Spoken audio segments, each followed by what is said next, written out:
Well, I'd like to welcome everyone to our sixth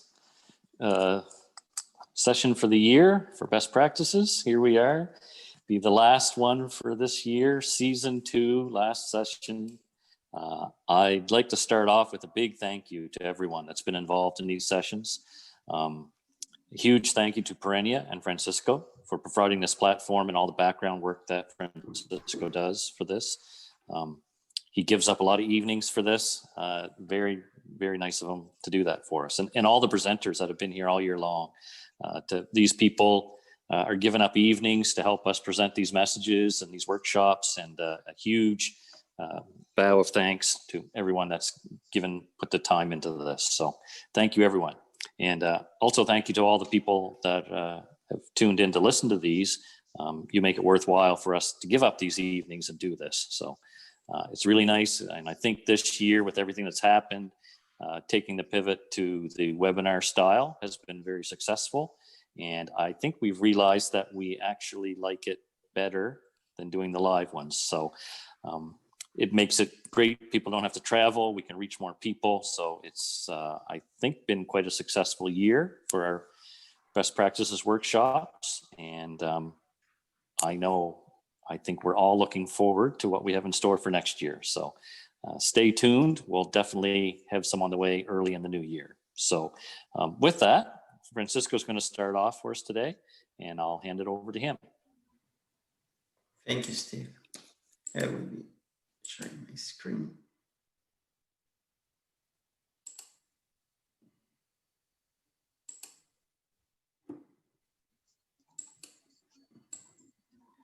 So good evening, everyone.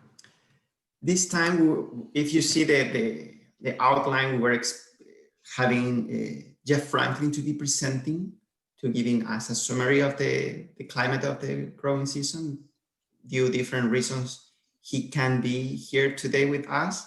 So I sum up what I was going to talk, plus his part, and mention and give an overview of how was the season 2020.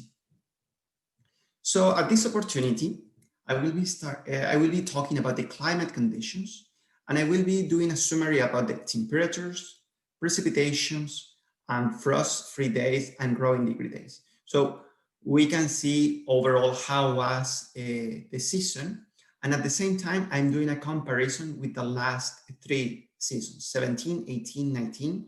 So we can be all on the same page and see how has been the evolution these last 4 years.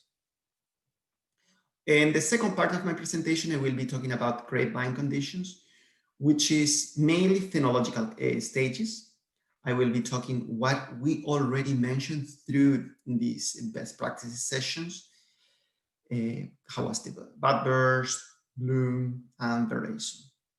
Also, I will touch base about the deficiencies, just to mention and show you a little bit of what I have seen, very brief, and about production, because as you have seen, the yields, they have decreased this season. So let's take a look a little deeper of what happened, some potential reasons. And finally, the third point is activities post-harvest, which is mainly what we will be listening from Steve and Marcel at the end of the presentation of Neslihan. Okay, so here we go. First of all, I will start talking about temperatures, and these are mean degrees Celsius per month. As you can see in this table, we have 2017, 18, 19, and 2020. In our first session in May, Jeff was mentioning and showing us how cold was the year.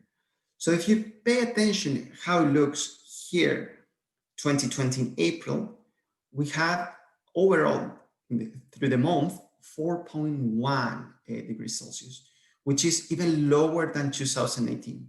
Was quite cold the beginning on April, and May was quite cold as well until the half. The first half of May was quite cold, and suddenly the temperatures increased a lot.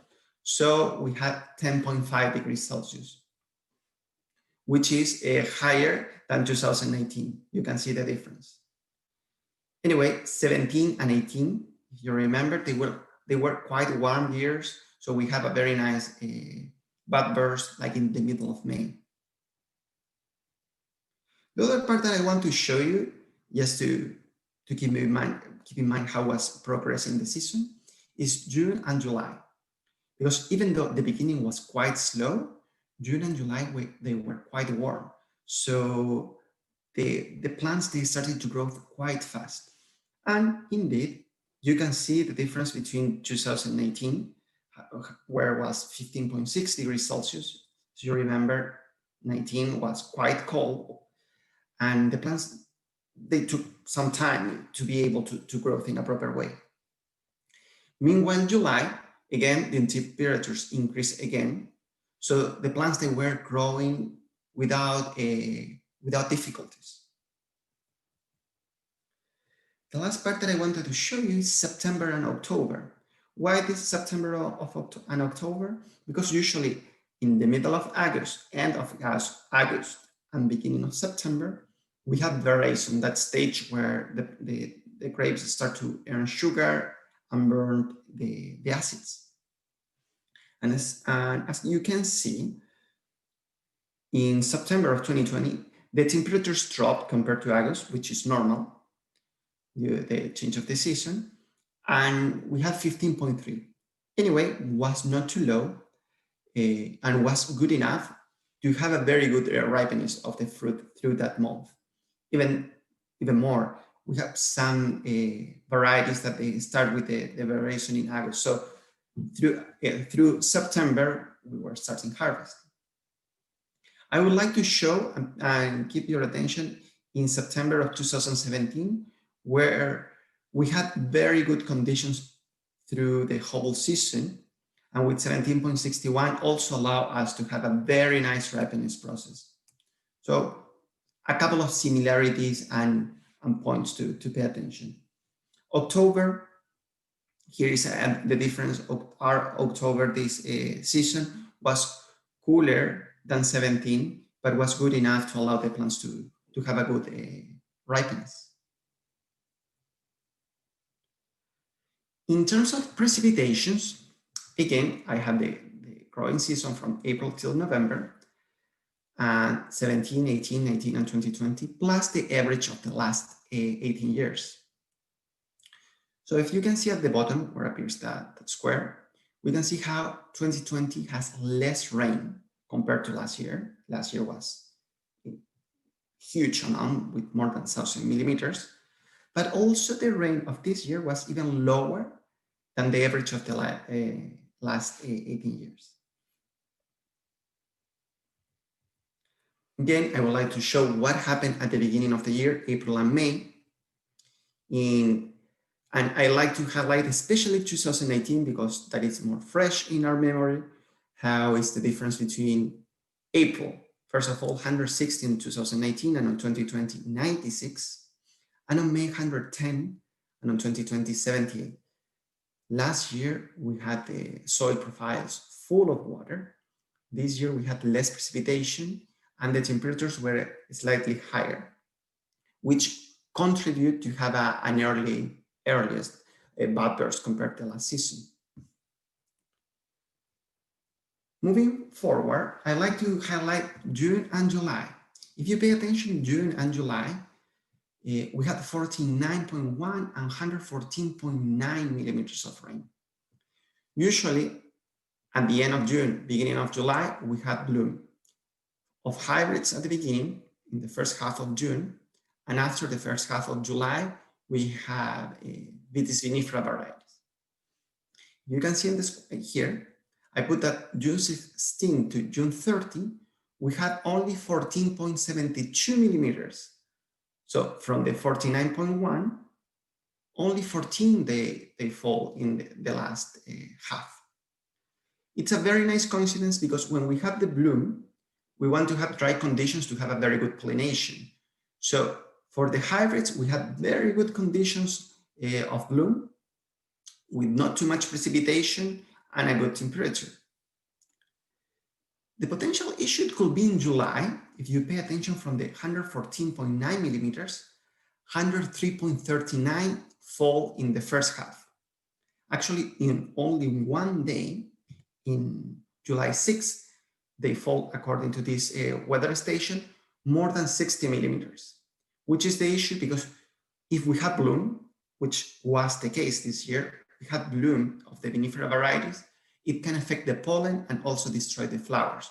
So we can have more chatter or colure and some mille which is the hands and cheeks.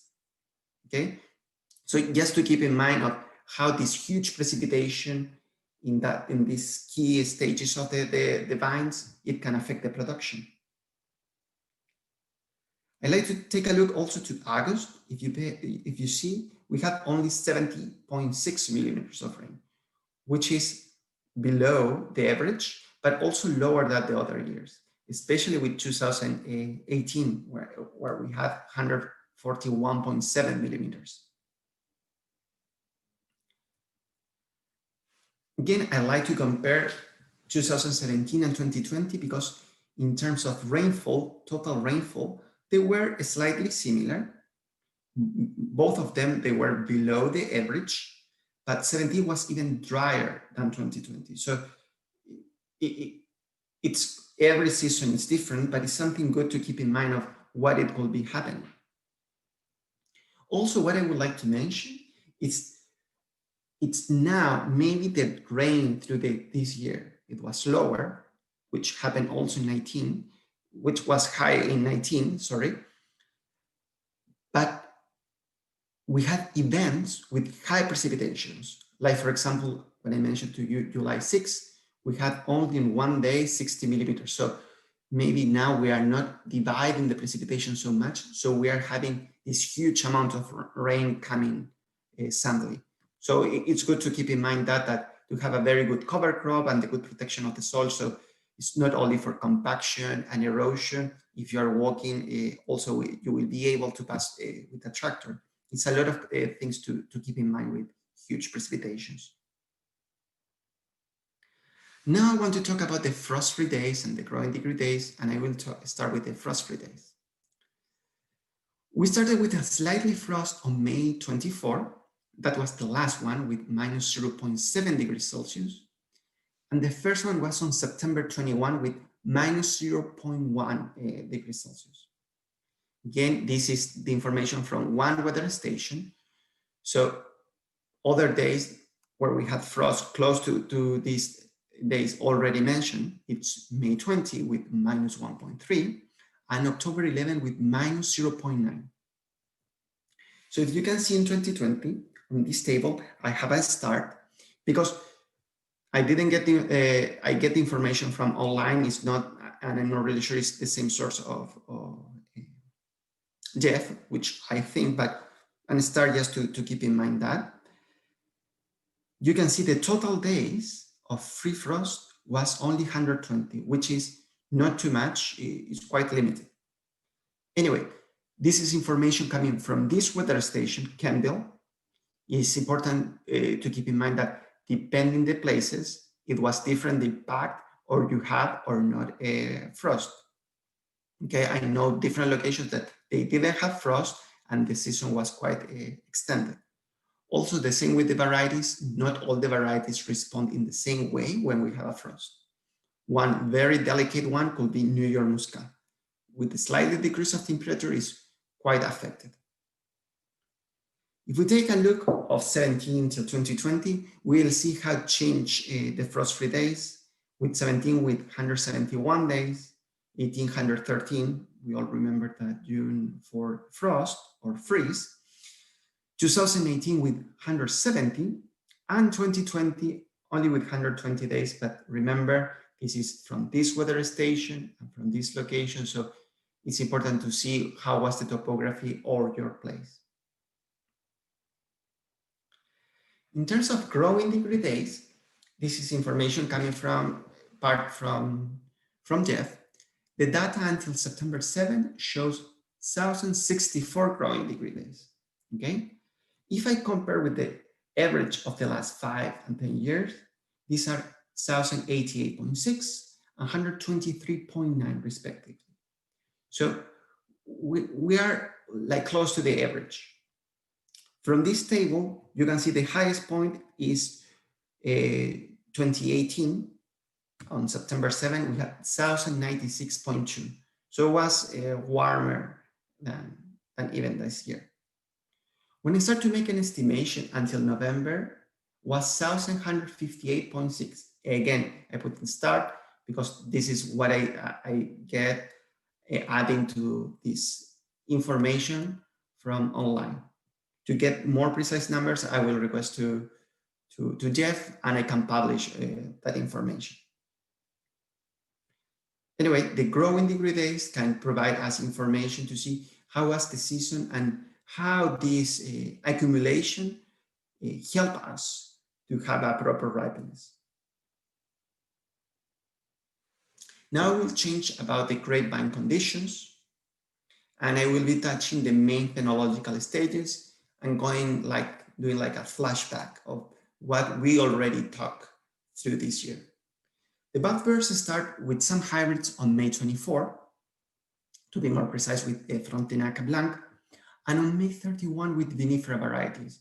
This is mainly Riesling. Again, it can vary depending the variety and depending the location, but these are very good numbers or dates if we take an overall. Bloom in hybrids, especially on taking as reference Frontenac Blanc, started on June 24th. There we had bloom, the beginning of bloom in a good way. And July 6th, vinifera varieties. This is especially for Riesling. Riesling was starting with the bloom. As you remember, I already mentioned that we have a huge precipitation event on July 6th. So here you can link some events. On terms of veraison, Frontenac started with August 21. And in the case of vinifera, I was not able to get this Riesling, but I saw on Chardonnay, it started on August 28. So you can see how they were happening some activities and some phenological stages, and this they had an impact of not only the growing degree days, it's an accumulation of factors. If I compare briefly this season with 2019, we're much more ahead. Bud burst last year started like at the end of May. Bloom, it was in the middle of July. Even for hybrids varieties, and veraison started like at the beginning, at the end of the first week of September. So we get some advantage compared to the last year. I think everybody remembers all these events. In terms of nutritional deficiency, this year I was able to see some in many different places, and I just put in this, for example, boron. Boron, because I saw more than 2 or 3 opportunities, even though I was not able to go a lot around due to this COVID situation. But I'm putting you boron because it's important that you pay attention to this in this first image where you can see the circle, how the shoots and the distance between internodes are quite short and they are growing like in zigzag. Okay, that's a very good signal and symptom to see when you're having a boron deficiency. As well, on the top, it looks like you have like a herbicide damage when actually it's the deficiency of boron. It's one way to see that boron is affecting. I will be honest with you, at the beginning I thought it was a herbicide because this was the first picture that I saw, until I start to see, I went to the vineyard and start to walk and I saw the rest of the symptoms. This vineyard was an organic vineyard, so it wouldn't be possible to have herbicide damage. So my recommendation is very important to take tissue samples at bloom and veraison, or at least to choose one date, one of these phenological stages, and take the tissue sample to see how is the condition of the plants. This year I was able to see not only boron, it was possible to see iron deficiencies, potassium deficiencies, magnesium deficiencies, And it was not always, even though it was the same variety in different locations of the vineyard. So it's important to be taking a tissue analysis and comparing and making a comparison between the plants with the symptoms and plants without the symptoms. So we are able to see in a more clear way which is the issue or the potential issue.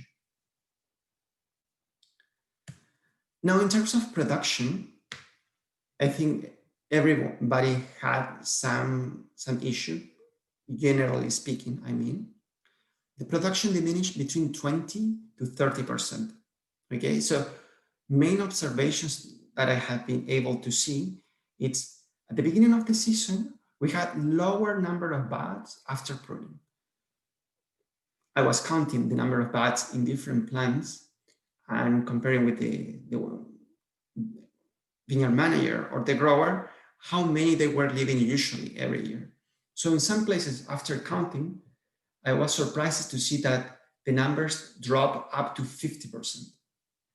So it was a huge drop. You have to keep in mind that each bud represents like a shoot, and each one will have a production average and in theory of 2 bunches. So if we are saying that we diminish up to down to 50%, is the half of the production. I'm talking about some extreme cases that I saw. Also, in terms of bud burst, the bud burst was at 80 to 90%. So the buds alive, they were not even the 100%. It can be for many different reasons, but it was not 100%. So that means that even though we have 50% of what we were expecting usually, we had damage of 10 to 20% of the buds. Again, we already discussed about the amount of precipitation, and especially at bloom. So when we have precipitation, especially when we have bloom and all the flowers out, we will have difficulties for pollination. So it will be more, we will have a berry abortion, and the bunches, they will be lighter and will have less number of berries. Actually, in one of the places where I'm doing a trial, we had to count at the end of the season, the number of bunches and the number of berries per bunch. And yes, the bunches were lower in a considerable way, and the number of berries as well. So these kind of situations can affect. Also, something that I want you to keep in mind, the plants have been quite stressed the last years, especially 18 and 19. 18 was super short season, quite cold, finished suddenly. And 2017 was not much better, was quite cold, very wet, and we hold the fruit until late because we want it to ripe. So all these situations also, they are accumulated and they can affect in one or another way the nutrients in our plants and continue the stress. Okay, these are like overall observations. I know Marcel and Steve will talk a little bit more about that, but I just wanted to show you that it was affected by the whole province. So I have activities post-harvest. Well, currently the nets are going out, or actually are out in many places, and it's starting the pruning plan. So both are crucial labors before starting the new season. But also it's the opportunity to evaluate the places with more disease pressure. So to see how was my spray management, as Marcel likes to talk, and also to fix trellis system, just to be prepared for the beginning of the next season, and evaluate the production per variety. So we can see if it was lower, higher, how is the wood condition, and we can plan different strategies. Well, thank you for your attention. If you have any question, please feel free to contact me. I will stop now sharing the screen. If somebody has any question before moving forward with Neslihan, I could answer.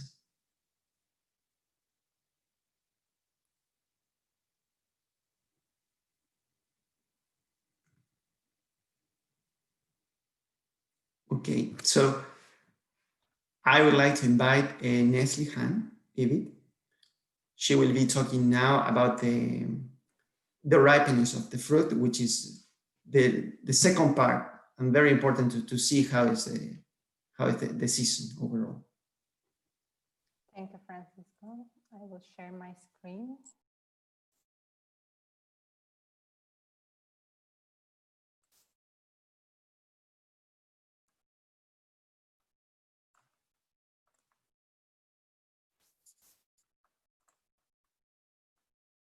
Perfect.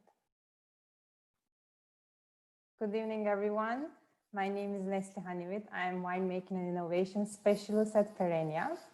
And today I will talk about the grape ripening parameters of 2020. And those of you who were in our previous session, that I talk about grape ripening parameters, but in a more general way. It was just beginning of the harvest, and we give a brief information about ripening parameters and available services at A-Lab. And now today I will go more deeper in what happened in 2020.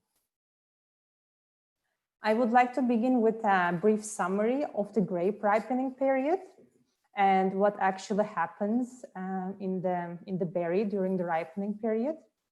And most important part, of course, is the accumulation of sugar and decrease of the acids.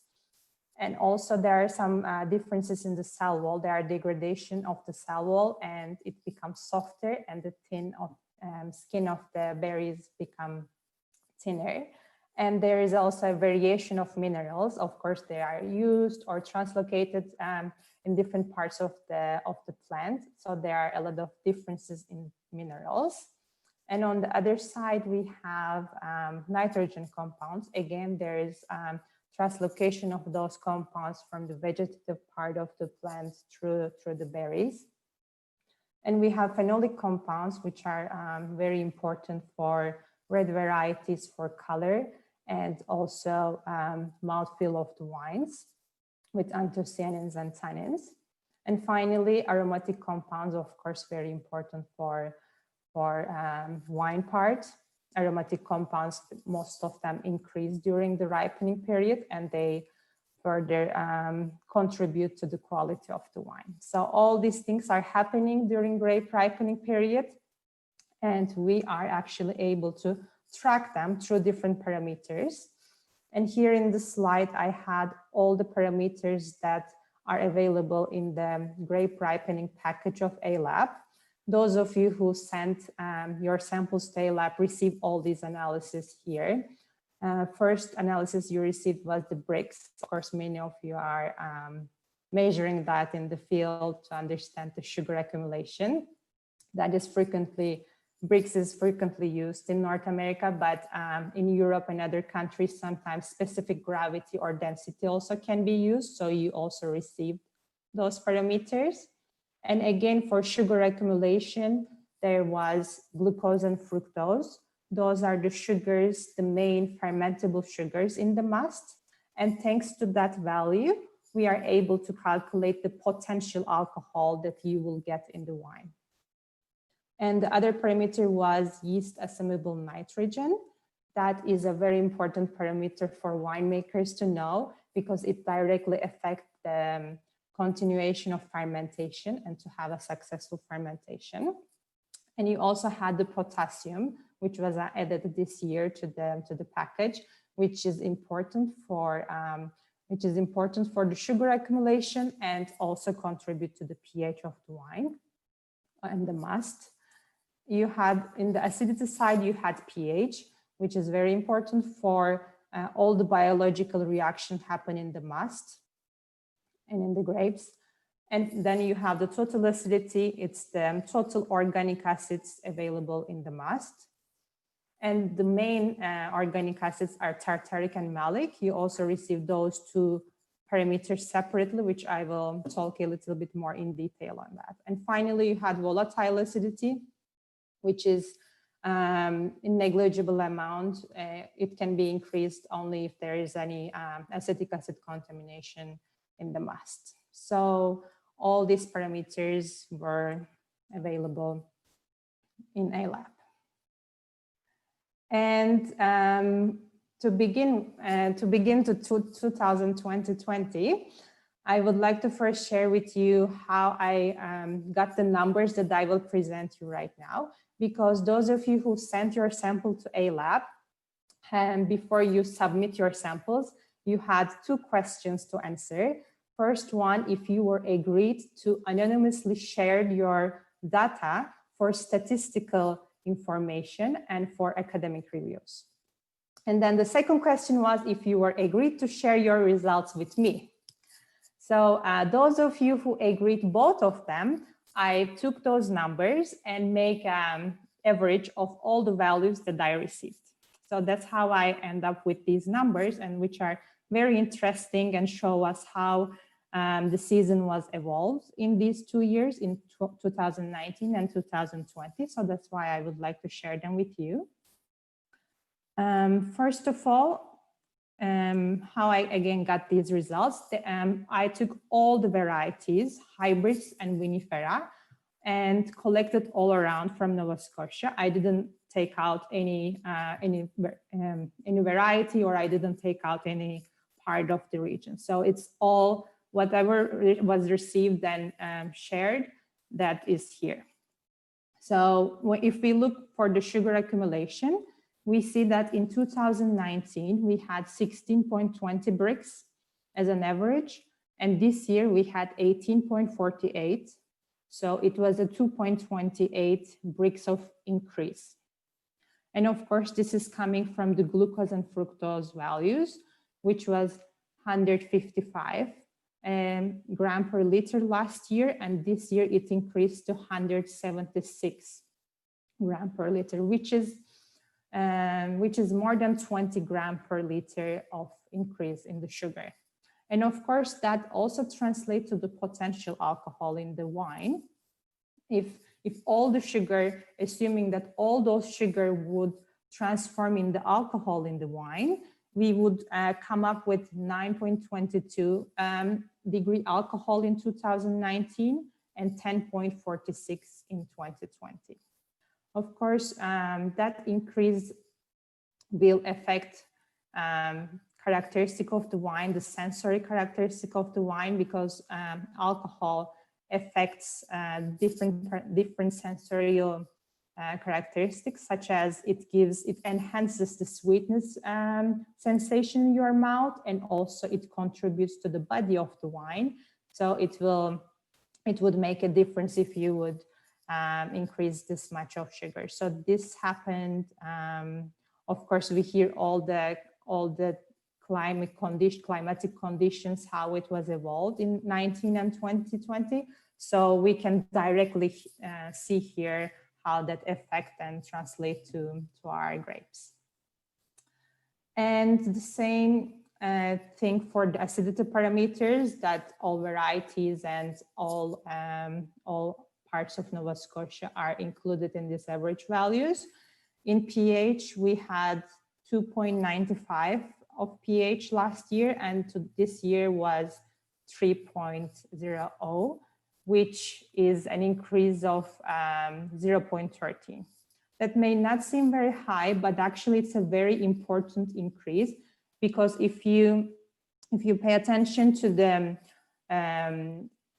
yeast and bacteria that are used in the winemaking, when you go lower than 2.9, some of them are having difficulties to continue working. So that's why in that range, it's very important to be a little bit higher than that range, and that can very make a difference in the winemaking part. So that's a good increase there. And of course, that was thanks to the decrease in the tartaric acid. In 2019, we had 13 grams, and this year we had 10.8 grams per liter of tartaric acid.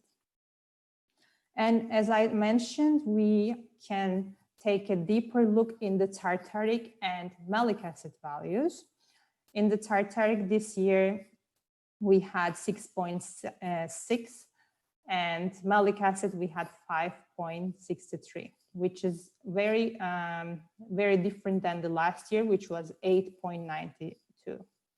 And what I would like to highlight also is how those tartaric and malic was compared to each other, because during the grape ripening, tartaric acid values are actually doesn't really change, but what happens is that the decrease of the malic acid towards the end of the maturation period. But most of the time in the cool climate regions, as Nova Scotia, the malic acid cannot be decreased enough. So that's why, as is in the case of 2019, we can see that malic acid was higher than the tartaric acid because we were not be able to decrease it as much as maturity could extend. But this year in 2020, we were able to decrease our malic acids, and it's actually lower than the tartaric acid. So we can really see how the season affects in that sense. And then I also see that most of the samples that I received was Luckett Blanc. So instead of mixing all the varieties, I took a deeper look on the Luckett Blanc variety to share it with you. And again, I see the same pattern. We can see that the Brix value this year was 17.85 with an average and an increase of 2.42. Again, glucose and fructose value show an increase, and this year it was almost 170 grams per liter, and again with almost 20 grams per liter of increase from last year. And again, an increase in the potential alcohol, and we are in the level of 10.10, which is still a good value to be able to produce the style of the wines that we're producing currently in the region. So it's also good that it's not affecting so much. And again, in the acidity values, we had a slight increase in the pH. We had a slightly decrease in the total acidity with 10.5 gram per liter. And again, if we see that we had 6.6 of tartaric acid and 4.96 of malic acid, which end up being very balanced results in that sense compared, and if we see the ratio of tartaric to malic. So all very positive for this year.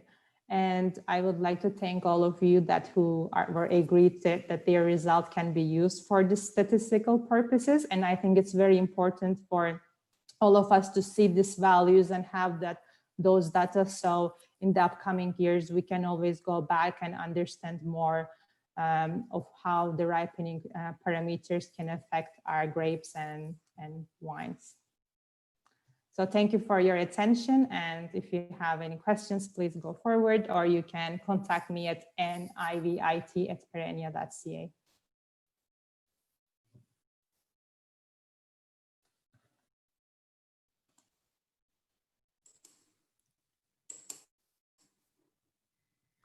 Thank you, Neslihan, for your presentation. If somebody has any question, as Neslihan said, or you can be asking now in the Q&A icon, or you can contact directly to her via email.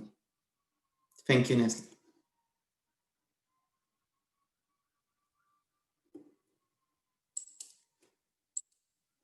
Well, if we don't have any questions, maybe we could start with the section of the discussion between Steve and Marcel. Just to see and know a little bit more about your impressions of this year. So I would like to start with Marcel. Marcel, some observations of 2020. In general, a very, very good year. The 2018 season with the heavy frost has left us in some areas with not very much choice than to rebuild and really watch our crop in 2019. And that, of course, has shown this year. Even though I was surprised to see the numbers that you presented earlier with some areas that had quite a bit of loss, or a loss of numbers of clusters, and even the density of the clusters quite a bit lower than usual. We haven't found that this year in our blocks at all. yeah, maybe it has to do with giving the vines a little bit more rest, as we did. And definitely maybe also some data to share with you, compare the notes a little bit and see if that actually has helped us or if it was just a fluke year, which I don't think it was. But overall, it was a very, very good year for us. We were average slightly above in weights, but of course, quality of the crop was fantastic. The vines have recuperated in all the blocks to 100% of what it was in 2017 or when we ended off with 2017. So we're definitely looking forward to the 2021 season.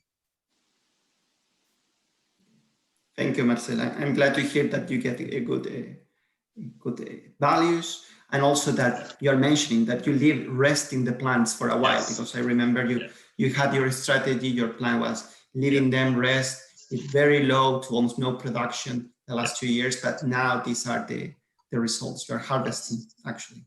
Yes. And Steve, how was for you the season? So, I mean, overall, I think it was, for vine health, it was a great season. I'd go along with Marcel on that. Now, we weren't as prudent in 19.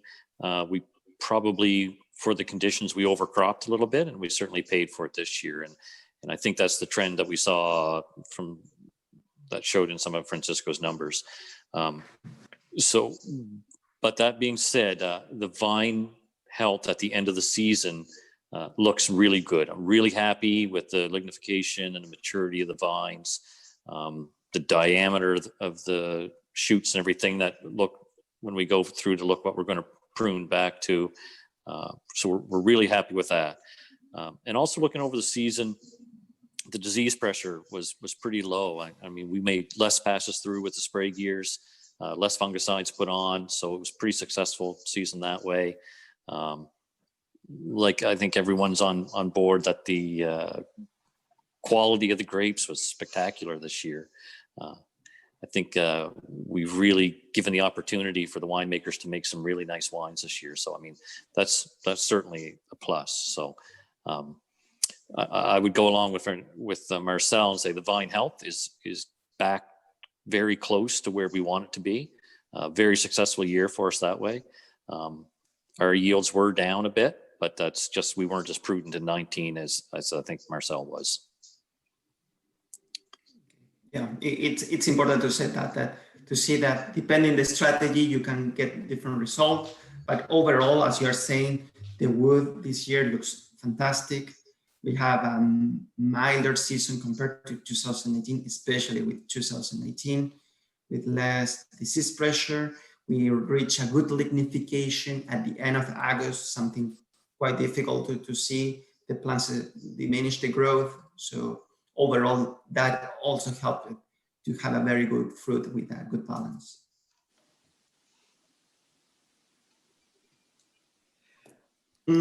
I would like to ask you now about what are you doing or how you're preparing now after harvest. I know you already took your nets.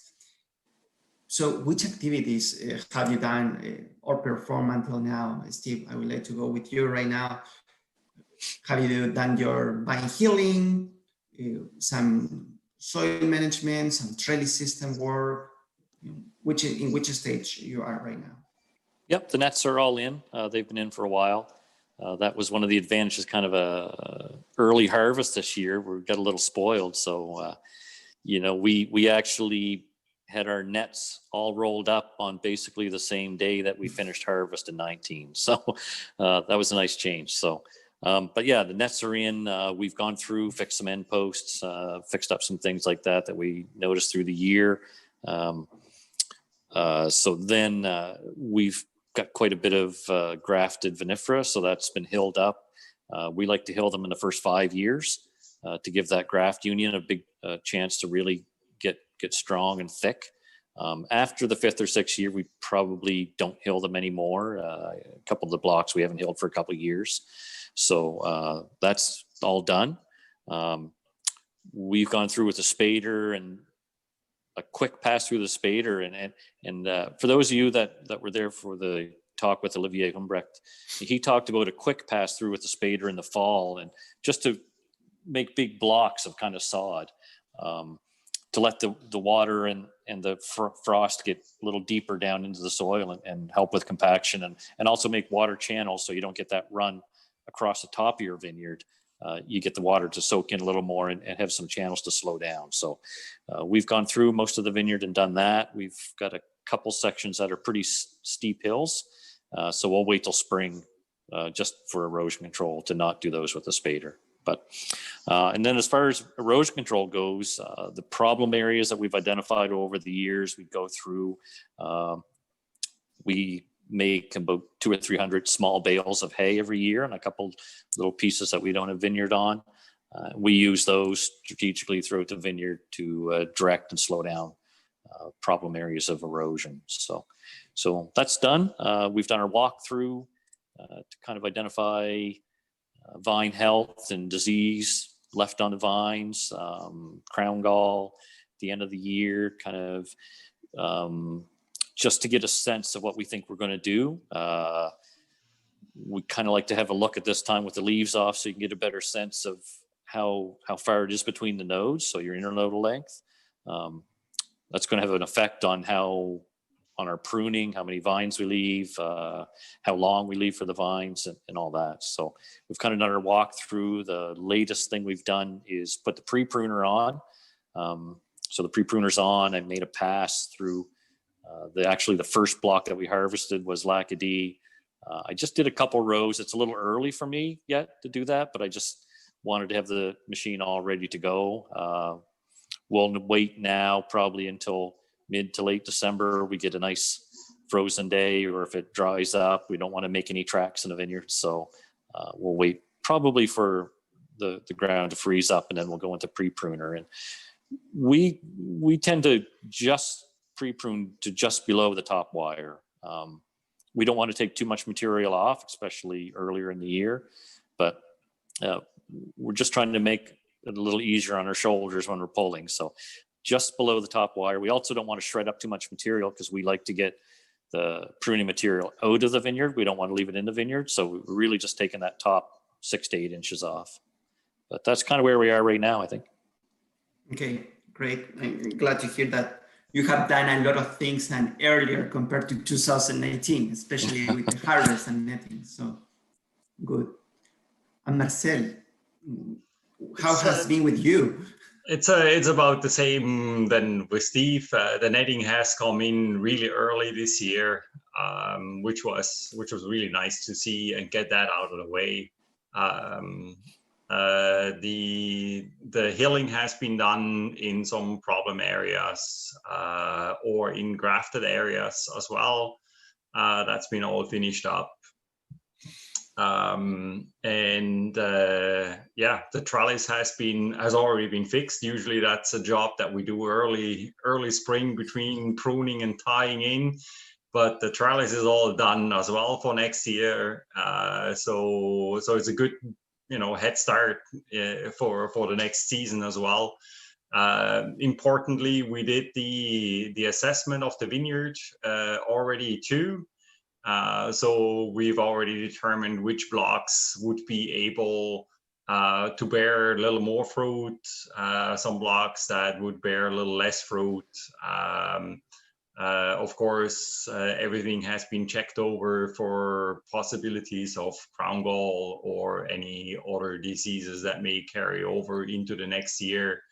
Budwood has been selected and shipped out already as well. So it's overall a season, I don't think I've ever seen one where I could start relax on the 1st of December and and really start thinking about, well, time can come soon before we start pruning. So, but yeah, the pre-pruner is on as well. Half the vineyards have already been done on the couple of frost days that we had, where the ground was solid enough that we actually could drive into the vineyard without doing any damage. Of course, now we got to wait again till that happens again. But overall, it's coming along really nicely. Marcel, and do you Yes. make like, because I know your favorite topic is spraying, so I would like to ask you, do you do some kind of assessment at the end of the season of how was your Yes. spraying program? Yes. Look, Yeah, you see? that has So- something that also, so that's pretty much the like the scouting never ends, right? So it doesn't matter if you have leaves on or you don't have leaves on. Every time you step in the vineyard, your eyes are on the plants, and that's when you start to, especially this time of year, before you start deciding on your actual plant health. And look at the wood and see if you have any damage that you carried into the wood from your season, and compare that with your notes that you have from spraying all season, and see if you can maybe figure out if you have done not enough, if the timing was slightly off. You can see the different stages on the wood, so you know approximately when that happened. So for us, it's important to actually go in there and see, did we do enough? And of course, also, did we do too much?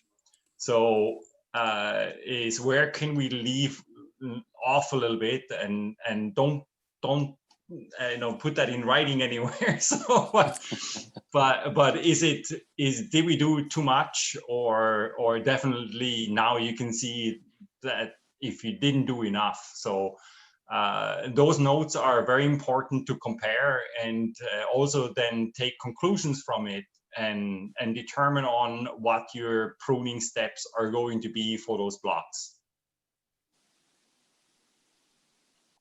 Nice, thank you very much to provide and contribute with this information. We received a question, so I will read to you too, guys, so we can answer. It's quite long, but I will read. We operate a small 8.5 acre vineyard in Bear River and have been trying since 2018 to turn it around and be more successful. We grow the hybrids Frontenac Gris and Frontenac Blanc. We have invested in a wind machine, tow and blow, because we seem to be more sensitive to the early frost. This year we were hit with the early September frost. We spoke to other grape growers in Bear River at the time, and none of them were affected by the early frost. The same thing happened last fall as well, and we were hit with the early September frost. Is there any data to show us whether we are in a spot that has unique microclimate, or do we just assume that we are in this situation? Is it possible that even within the same town, a vineyard on one side of town can suffer from frost, while the vineyard on the other side, it's okay? We are thinking of investing in a weather machine. If so, which one will serve us best? Thank you. So you don't have to be on the other side of town. Location. Our vineyard is nestled just below the North Mountain, and there's basically two different levels of it. On the lower section, we have most of our hybrids. On the upper section, we have most of our vinifera. And I can tell you there is generally, and this is only 100 meters apart, sometimes there's 2 weeks difference in when we get our first frost on the two different sections, from the lower section to the upper section. So like Marcel says, it's location. If you're in a lower spot and you are getting cold pockets, probably you need a heat generating weather machine to get you out of that.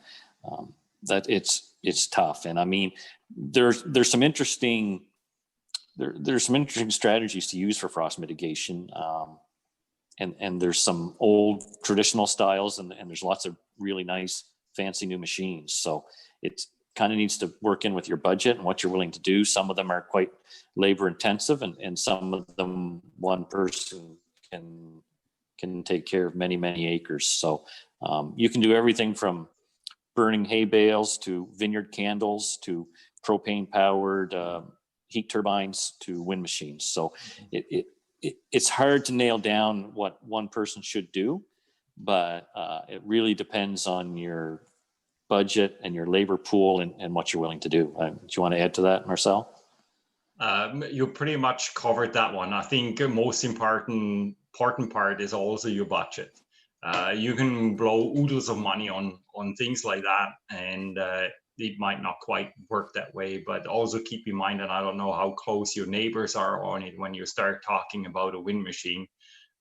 Some of them are quite noisy. They're very effective, but they're also keeping your whole town up in arms pretty much. So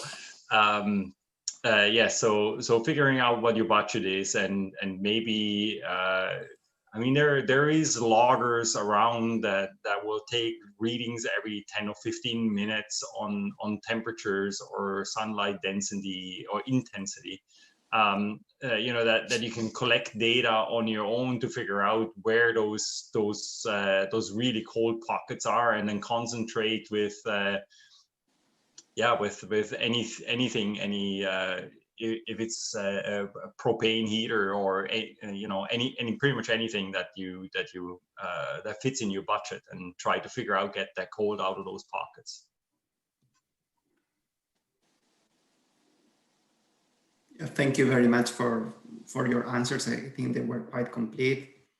I agree. It's not necessary to be in the other town. It's depending on the topography of your property. And I think a good strategy can be, as Marcel said, like identify with loggers which areas they could be more susceptible, and put the priority in the section with more potential to skip that frost. Thank you, Diane, for your question. I want to move forward with the last part of this discussion between you two guys, and it's about planning pruning. So, Marcel, because you answered the last part, what are you doing? How are you planning your pruning? Which are your main considerations? Which aspects are important for you? Well, so the assessment of the vineyard has been, or the different blocks has been done. So we know exactly which areas have not performed as good. Of course, those blocks are being identified, and then according to that, we're figuring out what those blocks need. That might not just be on the pruning side; that might also be on the nutritional side in those blocks as well. So everything factors a little bit together.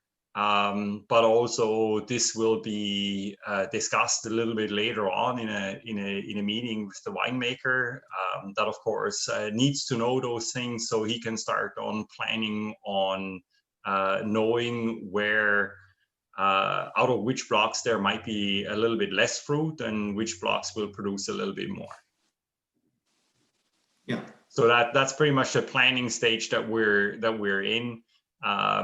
Just trying to collect all that data for the winemaker. And Marcel, are you using also a pre-pruner to pass Yes. through the vineyard? Yeah, Okay. we are using a pre-pruner. Yeah, Okay. And we're actually cutting quite a bit out. So we're leaving probably about 6 inches to what the actual fruiting cane would be if we bend it in. So we're cutting out close to 2.5 feet from the top. Yeah. Great. And Steve, which stage you are right now? Similar, I suppose. Yeah, pretty similar.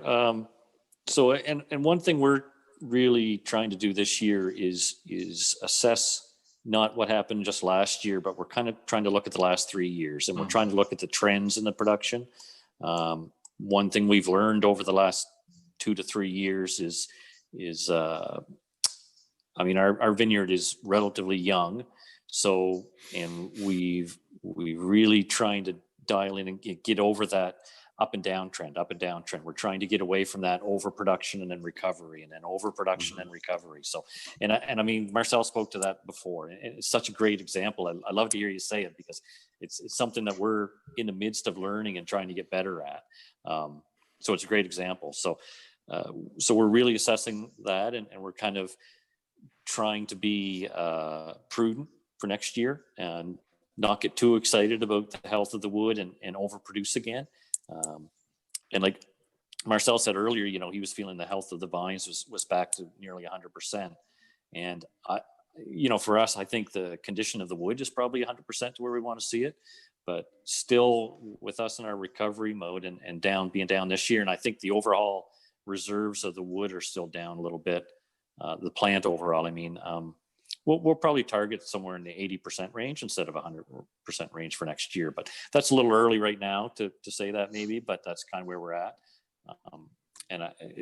Interesting, Marcel, because our winery that we deal with has already called us. I've already had a discussion with the winemaker, outside grower. You know, you're with the winery and you're having a discussion, but I've already had the discussion with the winemaker. So it's, you know, like, what are you kind of thinking for next year? And you know, can you? And so it's amazing. The stuff's hardly in the tank, and we're already thinking about next year. So it's very very important. Yeah, very important. Yeah. And I mean, we're learning more all the time about what goals we have to set for next year. So that's what we're doing right now as far as pruning goes. And like I say, the pre-pruning's starting, but we'll really get into it in another week or two, and kind of thinking about the pruning and getting a strategy and deciding which blocks we're going to do first. And, you know, it's the hybrids first, but kind of which block. And we've got some younger vines and some older vines. So we're kind of trying to get through that plan of what we're going to tackle and how we're going to do it.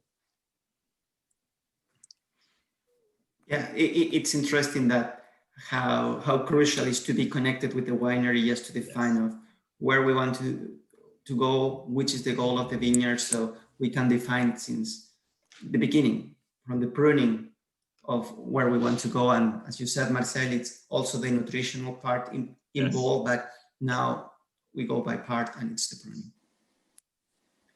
Okay, so I think I wanted to touch base with you guys about these main points, that they are very important, especially this stage, because we are approaching to prune.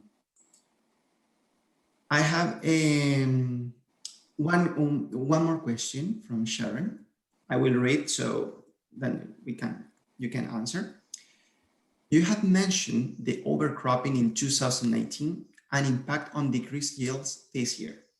What about the impact of decreased precipitation as another significant cause of decreased yield? We notice in some varietals, that the berries appear smaller. For example, Marquette.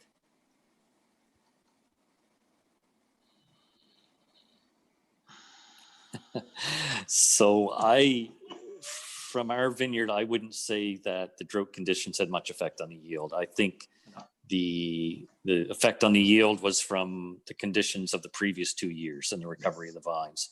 And as far as the bunches and the actual berries being smaller within the bunches, I think that has a lot more to do with the reserve capacity of the wood, and then the bud health coming through winter. And I think we all need to remember, it's probably more significant event of that cold day that we had in the winter than it was the drought in the middle of this season. So from my perspective, I don't think the drought had a negative effect. I think it was fantastic. I made a lot less passes through when spraying fungicide, and the vines were very healthy. And so I think the reduction in yield, from my perspective, was all due to the conditions of 18 and 19. And then the cold snap, the one cold day of minus 22, 23 that we had in February of the winter of 2020. I totally agree with Steve on that one. I could see a little bit less rain that we had this year. I could live with less, actually. So yeah, definitely the berry size didn't have anything to do with the rain. Plus, we did have enough participation just before harvest or around harvest time to for the berries to gain the size and the weight. So I don't think the drought had any impact on that. I think it's more relevant to what happened in 18 what the strategies have people used to recuperate from it in 19. If you have tried, like if your blocks got hit really hard and then you're trying to full crop again in 19, your wines just have been so stressed out that they just can't handle any more. So not giving those wines a break definitely would have an impact over multiple seasons, not just 1 year. Yeah, and I think one important thing to think about with the drought, and there's, I know a lot of us in other areas of agriculture talked about the drought and stuff, and there was a lot of media attention to the drought for other horticultural crops. But some of the greatest wine growing regions in the world only average 600 millimeters of rain for an annual precipitation. And I mean, our annual precipitation for Halifax is 1,400. Down here in the valley, it's 1,200. That's over a long period of time. So we need to have a lot less precipitation for it to actually start negatively affecting the vines. Yeah, I think I'm agree with you, but I have to say that also as Sharon, if you saw a little bit lower the berries or smaller, it can be possible, because in some places also I saw not a huge amount, but yes, I saw smaller, like 0.1 to 0.2 grams lower, which it can have an impact. But overall, it's all the reasons that the guys already mentioned, and it has been a very stressed seasons for the grapevines. Can I ask Neslihan a question? Please go ahead. Neslihan, I found the numbers very interesting, and we check off both boxes, so we're in there for sure. We like to share the data. So, but just, and I don't need any exact data on this, but did you, the highs and the lows, you're talking averages, but was there any highs or lows that surprised you this year for some of the bricks coming in? I mean, it had to be so much better than the last couple of years that you've seen data. Did you see any samples that kind of shocked you on 25, 26 bricks, or something that shocked you by being so low? Yeah, actually, first of all, the thing that shocked me is how earlier these results were in comparison to last year. I mean, even if it was earlier, the results were arriving more with higher bricks values. And also, again, I had some people were sending, of course, both results in 2019 and 2020. So in that samples, I was able to see in specific vineyard, in specific grapes, how the change was. So that was very also good to see. Again, it's also, that's why it's good to track them. So in your own vineyard, in your own plot, you can track those and have all these values. So. No, very, very interesting. Yeah, it's interesting to see that data. Pretty big switch in some of them from the 2 years. Yeah, definitely. And yeah, as I said, it's very good because it will still allow us in the direction that we are going with the wine style and everything. But with that smaller changes in the malic acid, the wines will have less sourness, and it will have more balance in the acidity, and it will definitely have a positive impact on that side. So I hope to have seasons like that in the following years. Yeah, for sure. Yeah. I just got a text here for a question. Someone was asking about, Francisco, if you could talk about the signs of drought on the vineyard. Like we always think about the leaves falling down and wilting, or the growing tips, right? The growing tips shriveling off and everything. Maybe you could just talk about the signs of drought? Yes, it's as you said, they will fade a little bit the plant, they will look a little sad, they will not be as erect as we will see on the trellis system. And usually in the afternoon or at midday, they will see quite sad, like they really want water. And I think like 4 or 5 in the afternoon, you could see this kind of situation. But the next day you will see them again in a proper condition. Honestly, I didn't see so many signs of drought.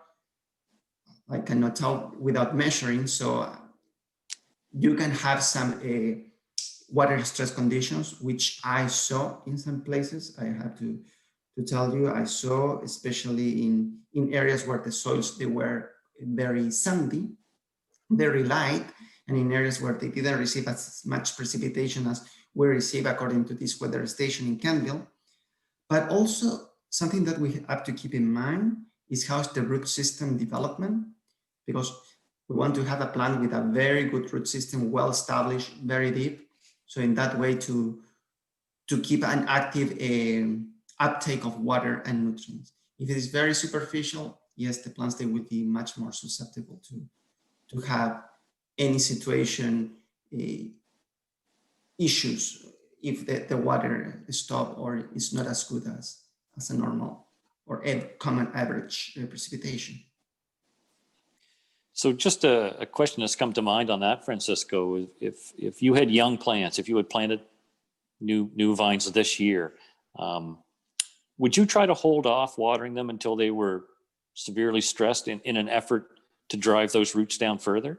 I mean, would you panic and get in there as soon as they looked a little bit stressed because they're young plants, or would you leave them and let them get a little water stressed so that it would force the roots down for further better use in the future? I will have some tolerance to have water stress. I wouldn't run immediately, just to see the establishment. But if you're running like for a 5th week in a row and you know that you will not have precipitation maybe in the next 2-3 weeks, I would irrigate the small plants. We are giving enough stress to them. They're very tiny, but water them, it will be definitely helpful.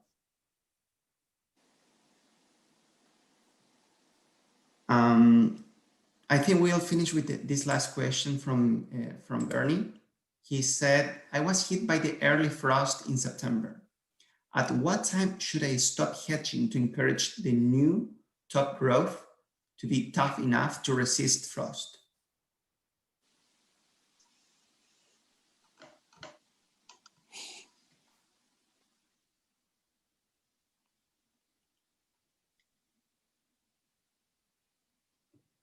Okay, so, I think it's quiet right now, my analyst.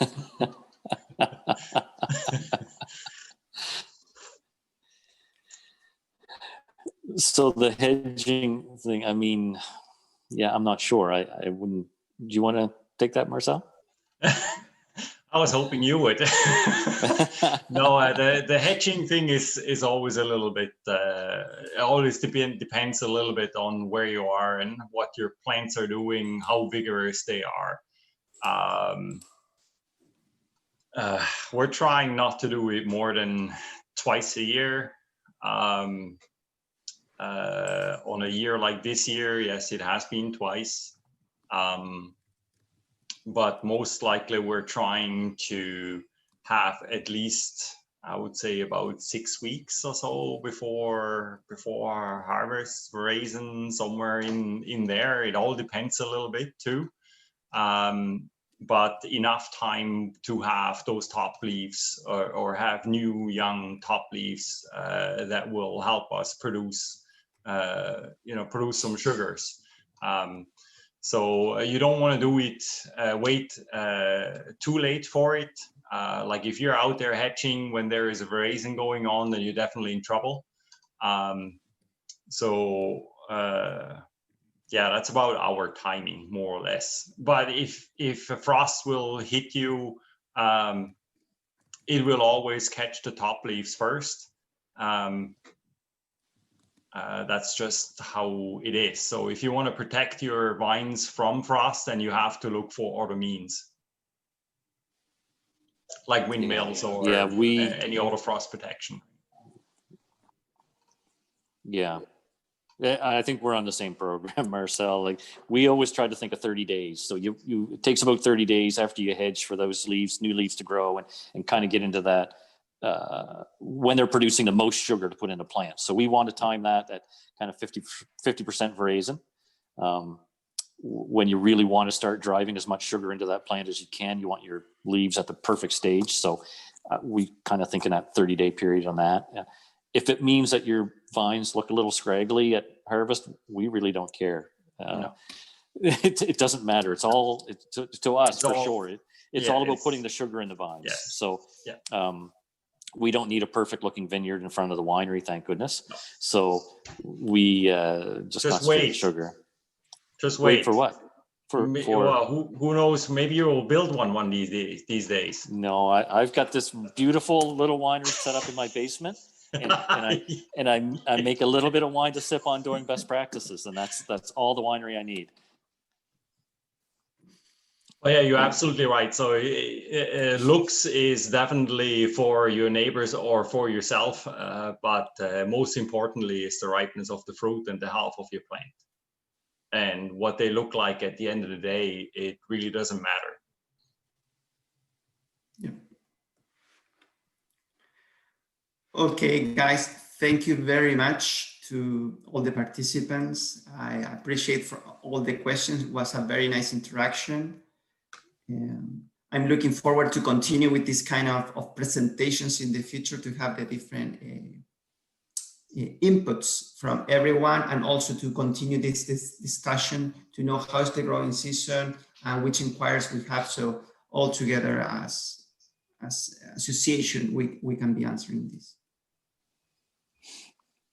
Yeah, okay. And I'd like to reiterate my thanks from earlier to everyone that's involved in these from both sides of the camera. It's really nice to put these on. It's really nice that we have participation out there to make it worthwhile putting them on.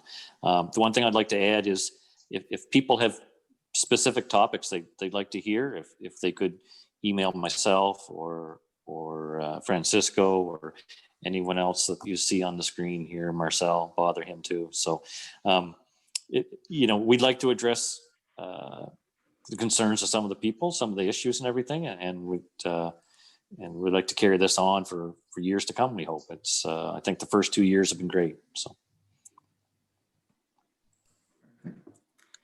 thank you very much to everyone. Nice to be chatting, interacting with you. It's always a pleasure. So it will be until the next time. I would like to give this message now out loud to everyone. This winter, from January till March, at Perennia, between Neslihan and myself, we'll be hosting different webinar sessions related to viticulture and enology, winemaking. So we will have very good speakers. Information will be going out through this week or the next couple of weeks to know more about viticulture here on the last research done here in Nova Scotia, but also in Eastern Canada, what is happening also with some researchers at Cornell University, and as well in the Comité Interprofessionnel de Champagne in France. So stay tuned, because we have a couple of more events through this winter. And Marcel? Yes. We just get to watch those. We don't have to participate. So it's going to be the best sessions ever. No, really looking forward to those. Those sound like fantastic. Yeah, they sessions. sound really good. Looking forward to those. But what we can do, you can come together after that and you can discuss the things that you heard. We could do that. We could do that. So we can finally write our own questions. Good. Don't provide ideas to these guys. People, thank you very much. Nice to chat with you, and stay tuned, and we'll keep in touch. Okay. Good night, everyone. Thank you very much. Thank you. Good night. Thank you.